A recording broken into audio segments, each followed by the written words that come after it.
So this is your swing report. First, your caliber speed at impact is about 85 miles per hour. This is elite man's average, so we cannot compare this with the man, but you're 16. At your age, I think you need to generate at least speed close to 90 miles per hour. So it's a bit lower than typical. And overall swing time here, so 1 is the beginning of backswing, and then this is the impact here. So it's over 1100 milliseconds, so it's over 1.1 second. For women, this is not too slow, but in general, having a bit faster swing was recommended. Okay. But one thing I want you to pay attention to is from here, this is beginning of the backswing, this is top of backswing here, and then during the backswing, this is the caliber speed. The peak occurs at the midpoint here, right? This should be more toward the end of the backswing. So you have to build the climax more toward the end of the backswing. And that way you can really elongate the muscles in the trunk so that you can use those muscles on the way down. Okay? Otherwise, if these muscles are not well prepared, then generally what happens is your body turns and that this is, you're dragging the club behind, which is happening in your swing. So elongate these muscles so that you can use these muscles to start the swing. Okay? So for that, this peak should occur more here. And you're angry and you really build the climax toward the end of the backswing so that you can use that in the early part of downswing.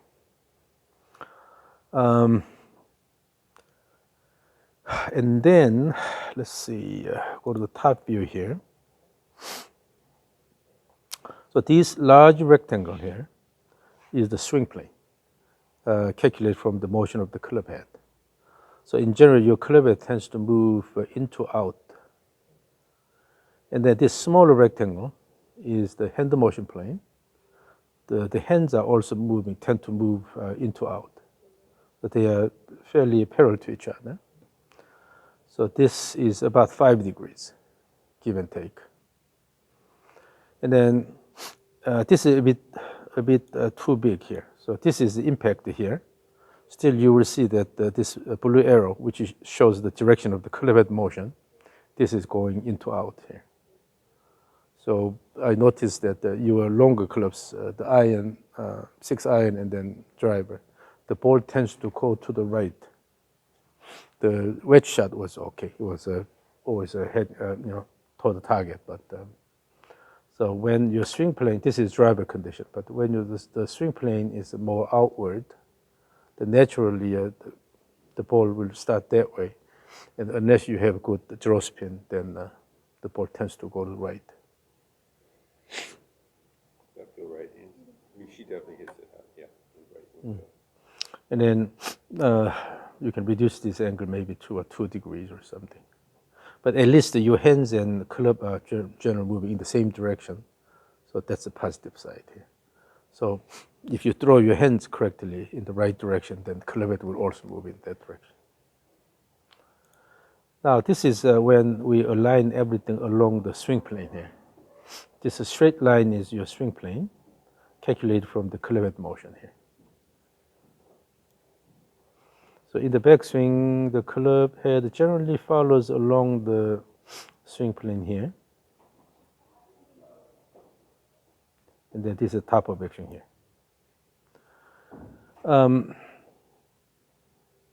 The swing plane is a bit steep for your height. So generally, swing plane passes through at this point here. So about here. So if the swing plane goes this way here, it's reasonable. But your swing plane is a bit steeper than expected. It's because you tend to drag it. So judging from this club head path here. So from the top of backswing and then on the way down, you will see that this large, so the club head goes high up and coming down here. The club head path looks symmetric, right? That means you're dragging it with your hands. Actually, your body is dragging the club here. When you have good shallowing motion, then the club quickly moves toward the swing plane and then pretty much stay on the swing plane. But when you drag it all the way, then it gives this large arc here. And then even here, when the club is horizontal, still it is not quite on the swing plane here. This is because you are basically dragging the club.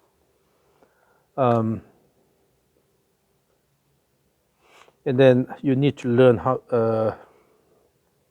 to use the wrist. Currently, at the top, let's go to the frontal view here. At the top here, you don't have much wrist cock, but you have excessive rotation of the body. Now, generally, girls and ladies have more flexible body, so you can certainly use your range of motion. However, this is too much. This is inefficient because although you are turning your body this much, you don't have much wrist cock here. So what happens is on the way down, so this is the swing plane view here. And then you are rotating your arms this much here. And then the club is aligned this way, but this angle is less, this is less than 90 degrees. So you have less than 90 degree wrist cock. And then on the way down, once you start the downswing here, you keep dragging the club here. So what happens is the club stays away from your body.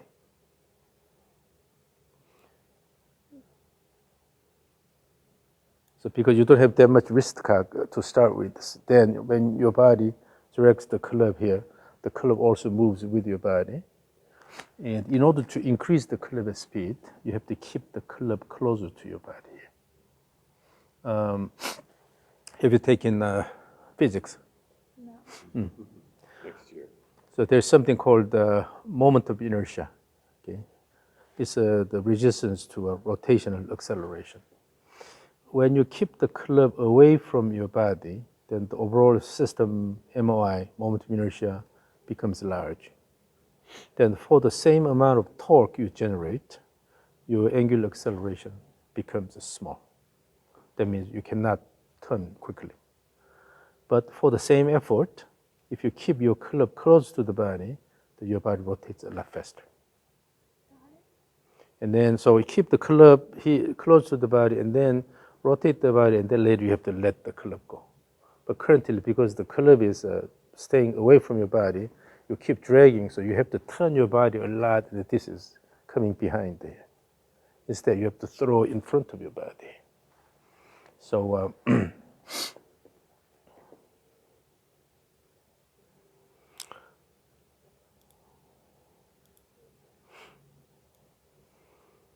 then, so you keep dragging the club all the way here. And then generally, when you have arm-driven swing, so the hands are pulling the handle down quite a bit, then you see this kind of club head path on the way down here. It's a symmetric club head path.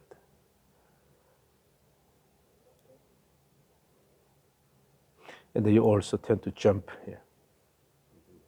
This is actually a bad habit, because this jumping does not really help much in terms of rotation of the body. You feel great because you jump and then putting a lot of effort, but actually it does not really help the rotation.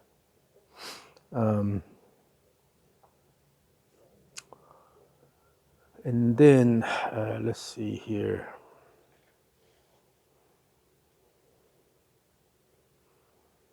Let's go to the center of mass motion here. So this is the whole body center of mass. This is the pelvis center of mass here.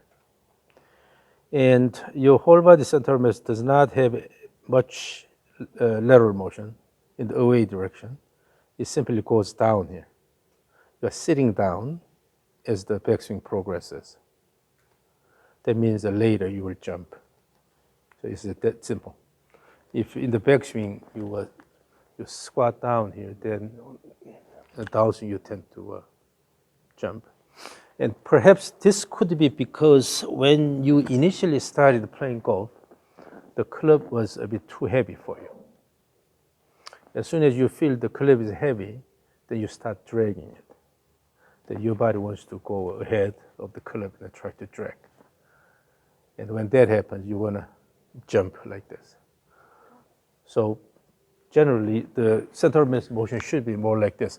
When you start from here, your center of mass goes away, go high up, coming down, and then up like this. But in your case, you're just sitting down and then going up.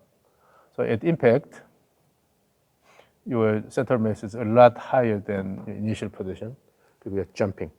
Okay? This is quite common among junior players, particularly when you start with the heavy club. Then automatically you develop this kind of pattern here. Then later you have to spend a lot of time to fix this problem.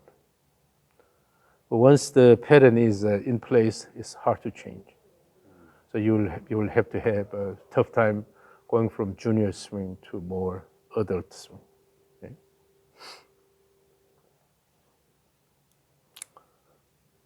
So when you start the backswing, one thing, you are using a strong grip here. This is too strong.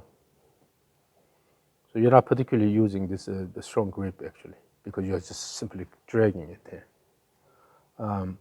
So I recommend more neutral one, so that you start learning how to use your wrist complex here. A lot of speed is coming from the wrist. Okay, so but with this, you're holding it this way here, and then you're dragging this all the way here. That means you're making a strong statement that you're not going to use your wrist. But look at this. Wrist has this motion and this motion here, but this forearm has this motion. This gives a lot of range of motion here. So when the club comes down here, you have to use this motion here to promote the club motion here. But if you keep dragging here, this hand is holding the club this way here, so you keep dragging this way. It's hard to do this. Actually, with a strong grip, if you try to do this, then the face will be closed quite a bit here. So this is preventing your use of the wrist or this complex here. Yeah. So go for more neutral grip. You have to learn how to use the wrist more.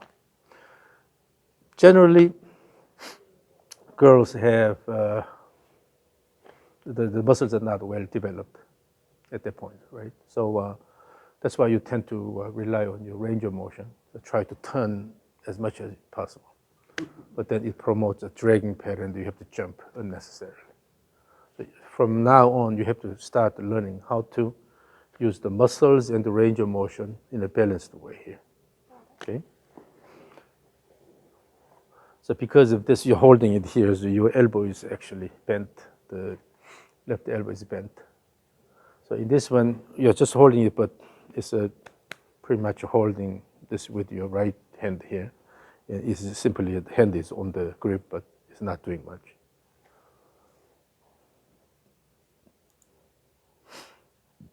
And then this is the pelvis motion. So the lower one is a rotational motion of the pelvis. Upper one is a translational motion. So the red one shows a forward-backward motion of your pelvis. The green is away and toward motion. Blue is up and down motion here. And then this, the lower one, red is a rotation of the pelvis. Blue is called the lateral tilt. Okay, this motion here. And then green is this motion.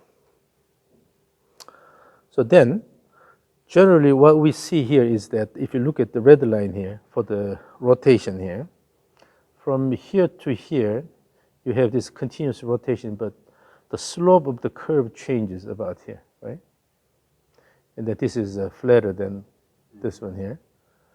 This means that you are starting the backswing with the upper body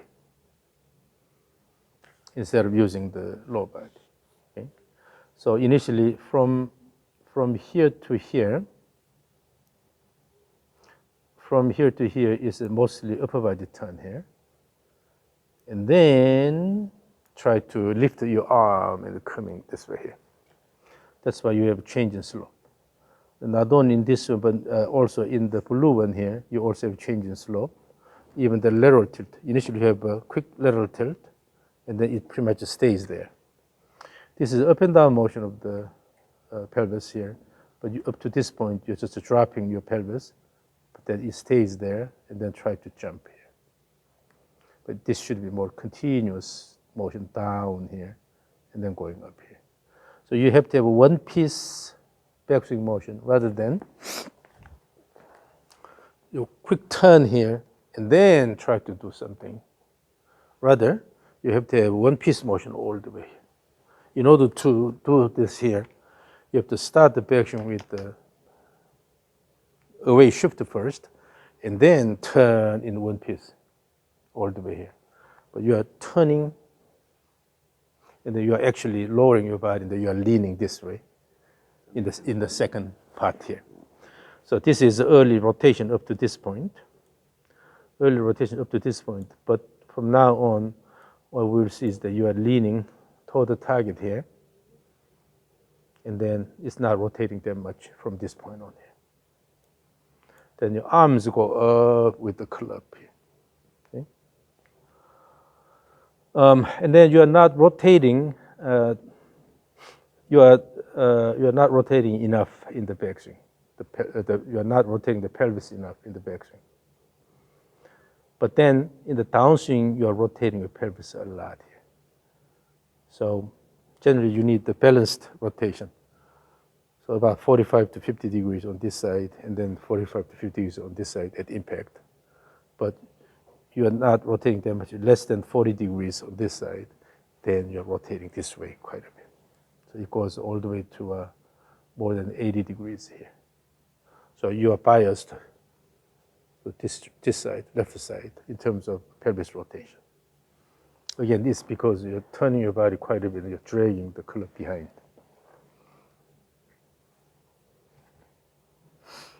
And then, so with that, you don't have much lateral tilt here. Okay? It should be more than 20 degrees, but it's less than that here. And then if you look at this green line here, this shows toward and away motion, but you don't have away motion at all. It stays there, and then it keeps moving toward the target here. But you need to have a good initial away shift. Then you can use the right leg better. But your choice is just a turn here and then lean to this side here. That's why you don't need to put a lot of weight on the right side. Actually, you have more weight on the left side.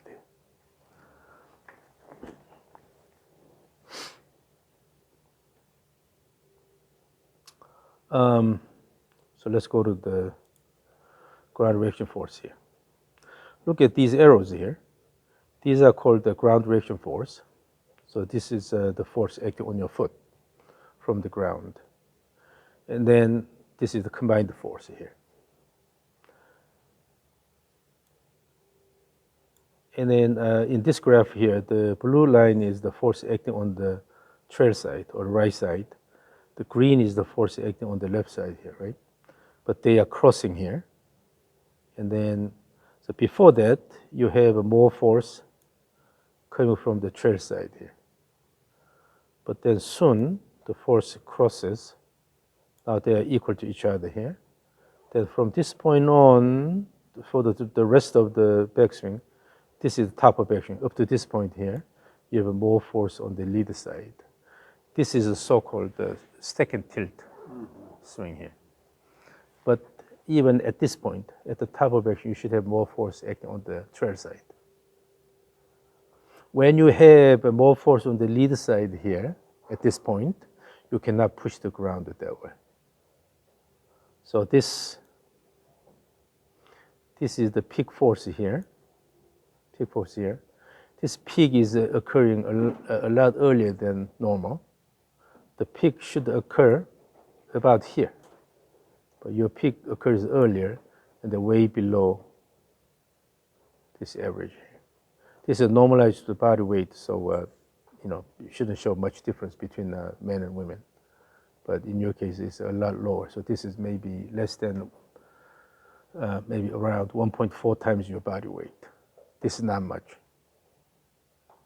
It's because you don't have, you are putting more force on the leader side early on because of that.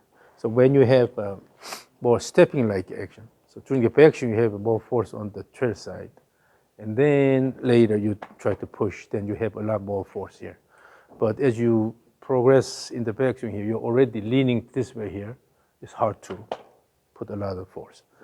Yeah. So this is similar to, say, when we walk. Okay, let's say we have normal healthy legs, that we normally walk like this. So when we stand on the right side here, then more force will act here. And then when you put this down, and then now more force will act here. But this pattern, you're actually walking like this. Does that make sense? Yeah. I see what he's saying. So in order to actually put the more force on this side, you actually have to load on this side, unload this, and then load to that you'll have a lot more force. But because you keep the force on this side here, so it's hard to push the ground harder. Okay?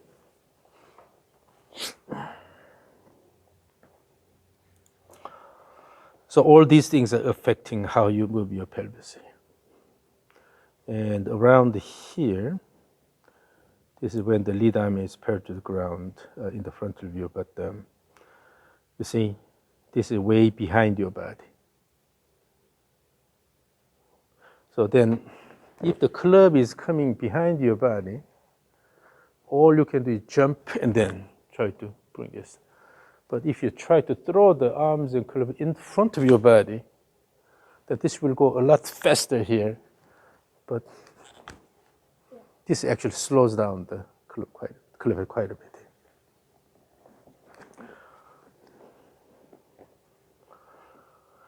But your handicap is good enough, so oftentimes that gives a good excuse, pretty much for everything. But actually, particularly at this stage, when you're a junior player, you have to develop good motion pattern, so that later you don't have to worry about your swing pattern. Got it. So again, this is coming from your lowering of the pelvis later. So early quick rotation followed by shifting to the target, that causes this two-stage motion here. Okay? This is the X factor, which means the separation between your hips and shoulders here. So when the hips and shoulders are parallel to each other, these are parallel to each other, then there's no angle between the two lines. But then as the shoulder rotates more, then you see this X shape here. So this separation, this is called X factor. It keeps increasing up to this point. So it's increasing rapidly here, but then the slope changes here. That means you created enough, or the most separation here. So from this point on, the pelvis and shoulders are pretty much turning together. That's why the slope goes flatter here. Instead, you need to develop the separation pattern, which just shows a continuous separation all the way to top of backswing here. But in this one, it changes the slope here, and then this is top of backswing. The peak value occurs after the top of backswing.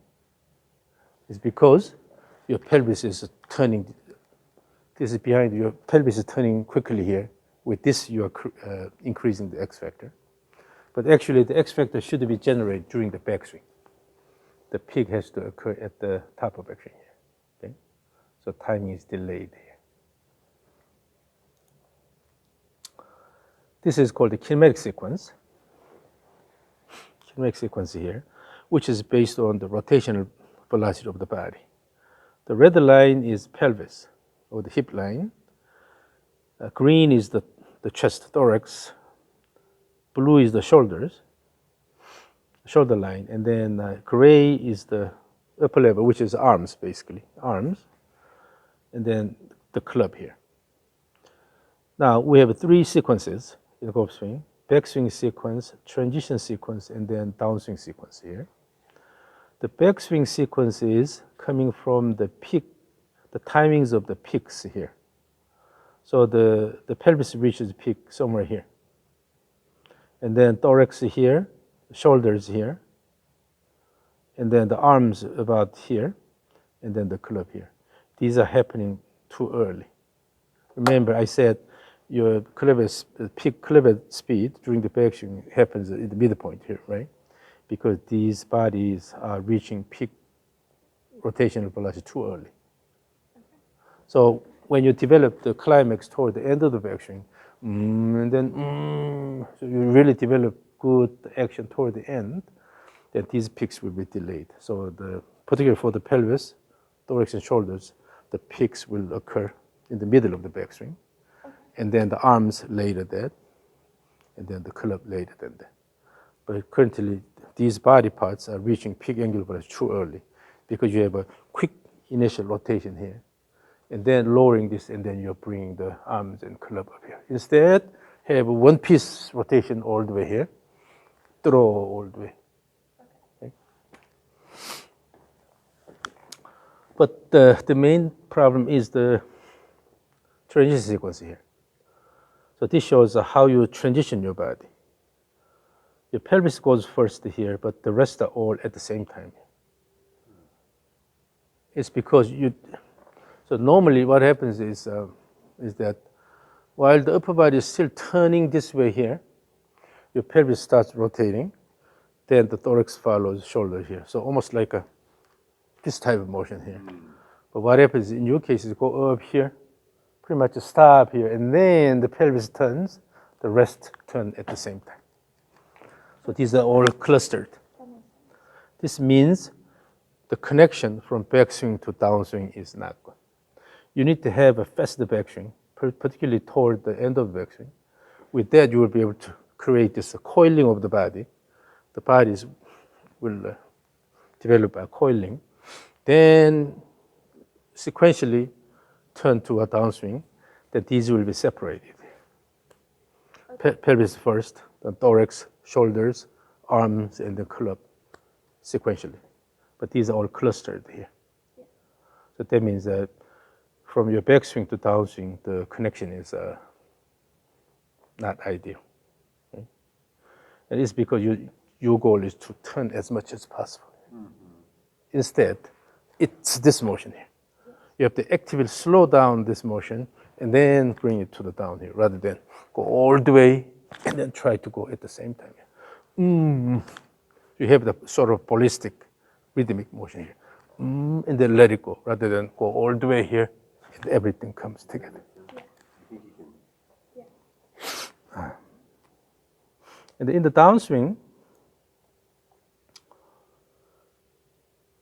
here 7 and 8 here. 7 and 8 are appearing quite close to each other. In the frontal view, 7 is when the lead arm is paired to the ground. 8 is when the club is aligned vertically in the frontal view. These two should be separated more. But because you are letting the club go, well, actually you don't have much wrist cock to start with. So when you turn, the club moves away. So that's why between 7 and 8, you don't have that much time. But you have to increase the separation here by keeping the club closer to the body. Okay. For that, you have to use the wrist. Currently, you are not using your wrist that much. Yes.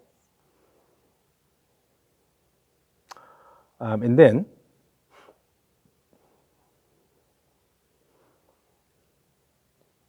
so the peak, pelvis peak occurs about here.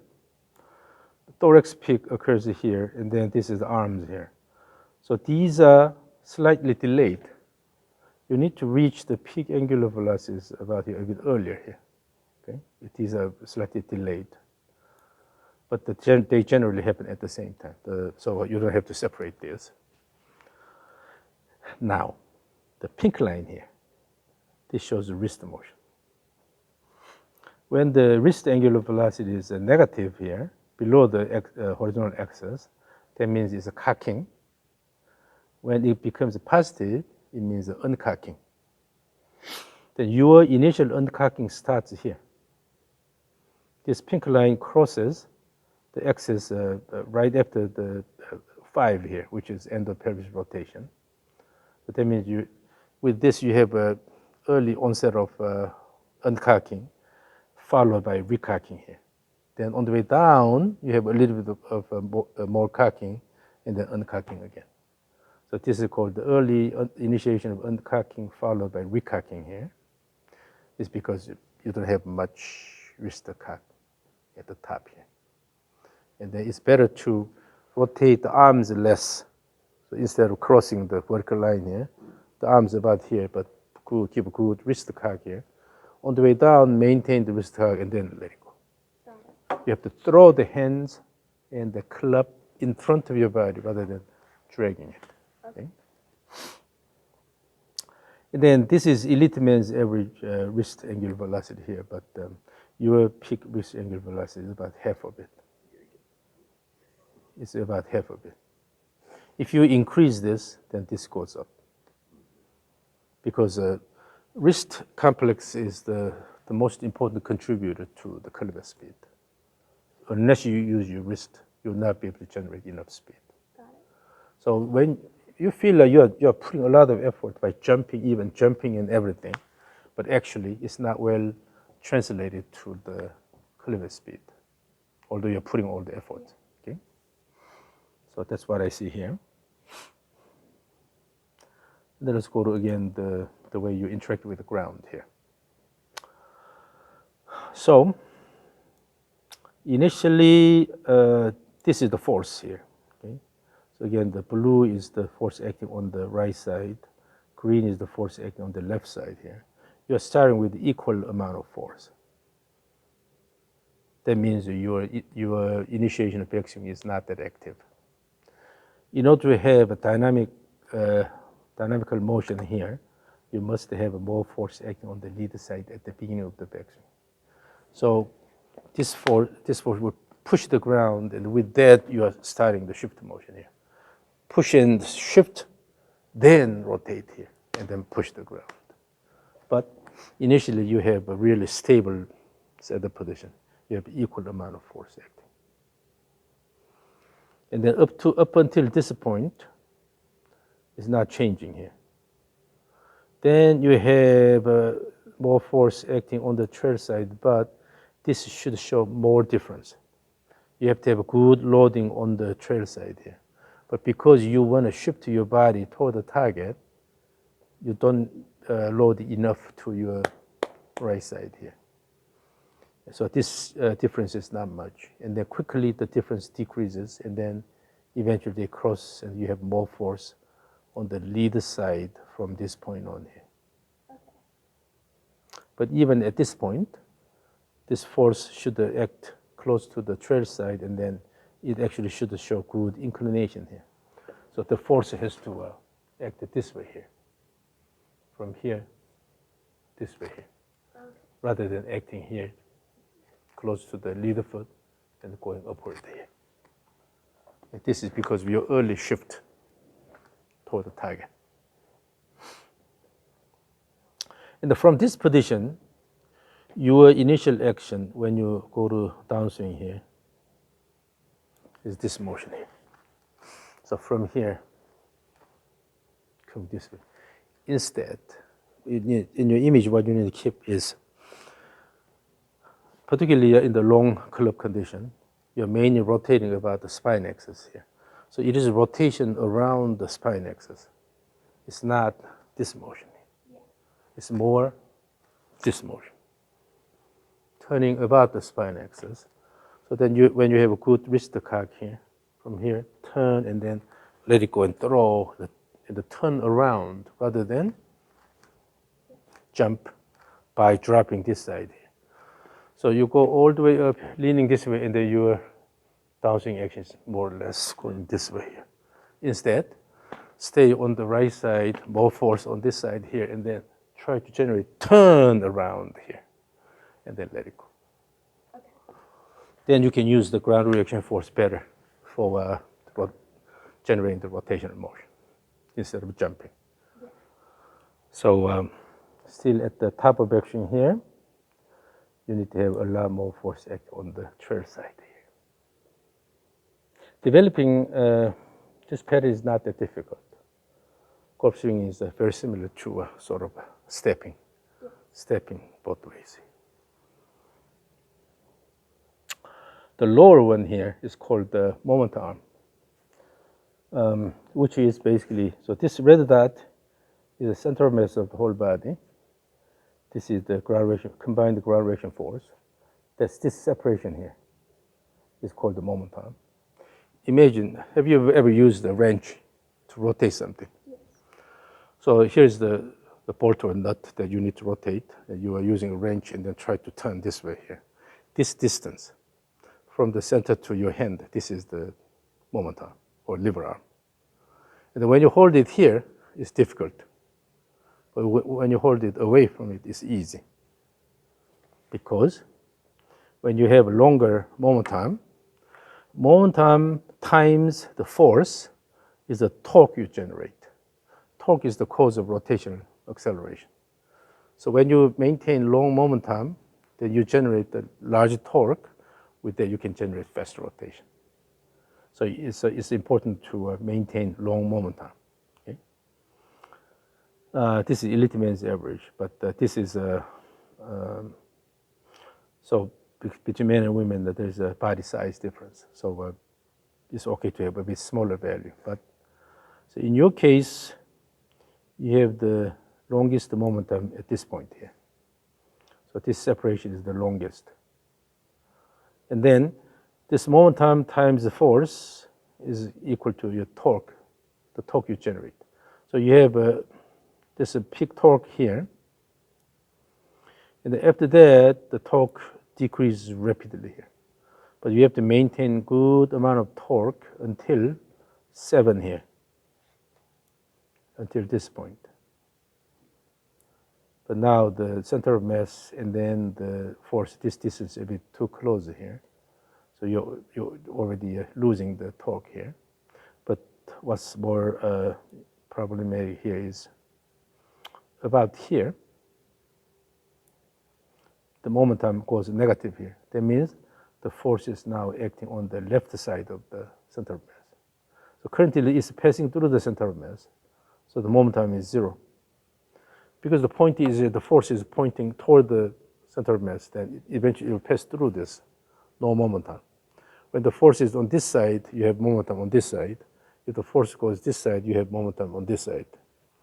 So from this point on, the force actually points at the left side of the center of mass, that the momentum is formed on this side here, rather than this side here.